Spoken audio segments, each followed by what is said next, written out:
Palani master എന്ന് പറയുന്ന ആള് ആരായിരിക്കും എന്ന് പറയുന്ന ചിന്തയിൽ വന്നപ്പോൾ ഞാൻ ആദ്യം പറഞ്ഞ പേര് ഭാരതിരാജ സാറിനെ ചോദിച്ചു നോക്കിയാലോ. സാറിന്റെ എക്സൈറ്റ്മെന്റ് എന്ന് പറഞ്ഞാൽ ഞാൻ എത്രയോ ആളുകൾക്കൊപ്പം സിനിമ ചെയ്തു, പക്ഷെ എനിക്ക് ഇന്നേ വരെ മോഹൻലാലിനൊപ്പം ഒരു സിനിമ ചെയ്യാൻ പറ്റില്ല. ഇപ്പൊ ലാലേട്ടന്റെയും കൊതി എന്ന് പറയുന്നത് ഞാൻ ഭാരതിരാജ സാറിനൊപ്പം സ്ക്രീൻ ഷെയർ ചെയ്യാൻ പോകുന്നു. അപ്പൊ ലാലേട്ടനെ പോലത്തെ ഒരാള് ഭാരതിരാജനോട് കാണിക്കുന്ന ഒരു കെയറിങ്ങും റെസ്പെക്റ്റും ഉണ്ട്.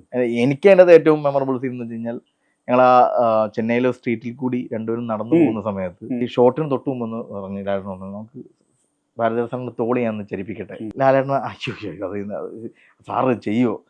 അപ്പോൾ ഞാൻ ഭാരതിരാജ സാർ ഒന്ന് ലാലേട്ടനൊരു തോള് ചരിവുണ്ട്, സാറൊന്നൊരു തോളൊന്ന് ചരിച്ച് നിങ്ങൾ ആ ബാക്ക് ഷോട്ടും ഫ്രണ്ട് ഷോട്ടും എടുക്കാവുന്ന രീതിയിൽ.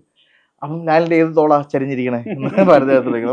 എനിക്കത് ഭയങ്കര ലൈഫ് ലോങ് കൊണ്ടുനടക്കാവുന്ന ആ രണ്ടു പേര് അത് അങ്ങനെ തോള് ചരിച്ച്. അപ്പൊ ഞങ്ങളെല്ലാവരും അത് കണ്ടോണ്ടിരിക്കുകയാണ്, ഞങ്ങളെല്ലാവരും ആനന്ദിക്കുകയാണ്. ഒരാൾ നടന്നു പോകുമ്പോൾ കൈ ഇങ്ങനെ ഹോൾഡ് ചെയ്ത് പിടിച്ച് പോകുന്നതിൻ്റെ അത് അവരുടെ തമ്മിലുള്ള റിലേഷൻഷിപ്പ് ഫുള്ളുണ്ട്.